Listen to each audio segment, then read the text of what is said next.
మేడ్చల్‌లో ఏకశిల venture అనేది ఒకటుందండి. ఆ venture గురించి 90స్ నుంచే చాలా గొడవలు జరుగుతున్నాయి. అయితే అక్కడున్న చాలామంది ఇది రెసిడెన్షియల్ ఏరియా అని, లేదు ఇది ఫార్మ్ ల్యాండ్ అని చెప్పేసి ఎవరు వెంకటేష్ అనే రియల్టర్ ఆయన ఒక ఎంటర్‌ప్రెన్యూర్ అనమాట. ఆయనకి వీళ్ళకి గొడవలు నడుస్తున్నాయి. ఒక 42 మొత్తం ఎకరాలు కూడా ఆయన కలుపుకోవడానికి ట్రై చేస్తున్నారనమాట.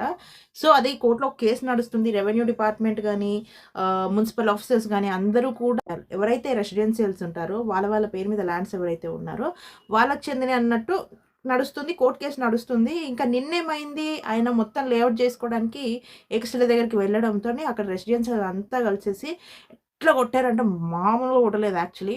కర్రలు తీసుకొని 4, 5 దెబ్బలు తల మీద పడ్డాయి. బ్లడ్ ఇలా పోతున్నా కూడా ఇలా తీసేసుకొని, లేదు ఇది నాదే, నేను లేఅవుట్ చేస్తా అని చెప్పి పోయిండనమాట. దాని గురించి ఈటెల రాజేందర్ ఆయన చాలా చాలా గట్టిగా మాట్లాడడం జరిగింది. ఎవరైతే రియల్టర్స్ ఉంటారో బడతా వాళ్ళని వదలను. ఈరోజు నాకు ఈవినింగ్ లోపు మొత్తం అందరూ వచ్చి మాట్లాడాలి అనేటి అన్నారు. మరి దాని గురించి ఏం జరుగుతుంది ఏంటి చూద్దాం. ల్యాండ్‌ల గురించి గొడవలైతే మనకు తెలుసు. కానీ ఈ మధ్య పెద్ద ఎత్తున జరిగిందైతే ఇది.